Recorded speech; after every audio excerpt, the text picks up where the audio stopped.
Всем привет! Это Киноалания. У нас тут есть несколько фильмов, которые вам обязательно нужно посмотреть на этой неделе. О них мы сейчас и поговорим. Главная премьера этой недели – новенький, свеженький фильм про людей в черном. Мы ждали его аж с 2012 года, верили и надеялись, и вот он наконец вышел и получился очень даже ничего. Агентов Кей и Джей мы в нем, конечно, не увидим, зато нас ждут новички людей в черном. Уилла Смита и Томми Ли Джонса в новой части сменяют Крис Хемсворт и Тесса Томпсон. Они играют агентов H и M, как бы смешно ни звучало это сочетание. Эти двое уже не первый раз снимаются вместе, они играли Тора и Валькирию в Рагнарёке. В общем, те же люди, только другие декорации. Тесса Томпсон исполняет роль новичка в «Людях в черном». В детстве она стала свидетелем событий с участием пришельцев и агентов. Ей не стерли память, и она 20 лет искала таинственную организацию. Девушка благополучно становится агентом и получает позывной «М». История агента H выглядит куда более героической. Он вместе с агентом T, это же Лиам Нисон, уже спасал мир от какой-то инопланетной заразы. Теперь он практически звезда и ведет себя соответствующе. Жми давай. Может, оно браковано? Ох, ё! Этой парочке предстоит выполнить непростое задание – вычислить крота, который завелся в лондонском подразделении ЛВЧ. Эта часть получила подзаголовок International. Он указывает на то, что события на этот раз будут происходить не только в Нью-Йорке, как раньше, но по всему миру. Франция, Британия, Испания и даже какая-то пустыня. Героев будет швырять по всей планете на протяжении всей картины. Несмотря на то, что из классической парочки Кей и Джей в фильме мы никого не увидим, знакомые лица все же появятся. Чего стоит агент О в исполнении Эммы Томпсон? Ну и, конечно, инопланетные червяки-кофеманы. Как минимум на пару кадров они точно вернутся. Что касается новичков, в фильме мы увидим многорукую Клеопатру, которая будет очень эффектно драться с людьми в черном. Ну и, конечно, милый маленький пришелец Пауни. Он точно покорит немало сердец. Офигенский! Само собой, в фильме, где снимаются сразу и Тор, и Валькирия, не могло не быть отсылок к киновселенной Марвел. Самую жирнющую нам показали еще в трейлере. Это та, где агент H берет молоток и швыряет в инопланетянина, а тот его ловит. Ничего не напоминает?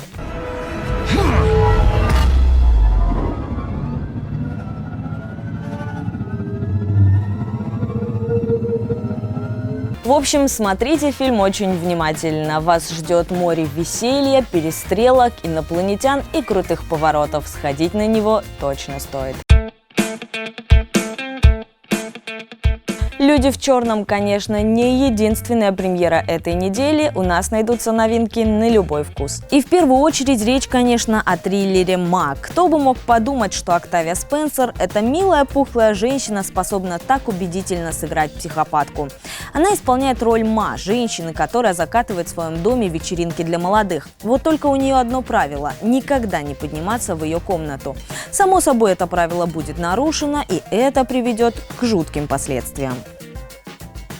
Еще одна новинка – военная драма «Донбасс. Окраина». События разворачиваются в августе 2014 года. Главный герой – молодой солдат украинской армии Андрей Соколов, направленный в зону военных действий. Спасаясь от обстрела, он попадает в подвал жилого дома, где знакомится с несколькими совершенно разными людьми.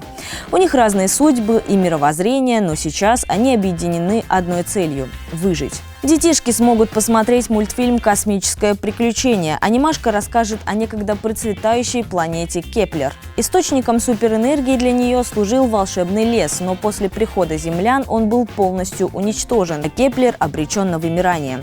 Чтобы спасти свою планету, друзья Аксель, Джона и Гага сражаются со злыми землянами и гигантскими роботами, пускаются в опасное путешествие на самое дно вулкана.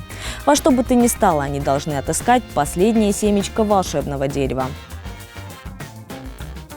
Ну и еще одна семейная картина «Питомец юрского периода». Главный герой – мальчик по имени Крис. Он помогает маленькому динозавру вырваться из рук ученого, который планирует проводить над ним эксперименты. Но и это тоже еще не все. Если вдруг вы пропустили премьеры предыдущих недель, вам точно найдется что посмотреть.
Сегодня мы уже называли имя Октавии Спенсер, и я решила посоветовать вам, пожалуй, один из лучших ее фильмов «Прислугу».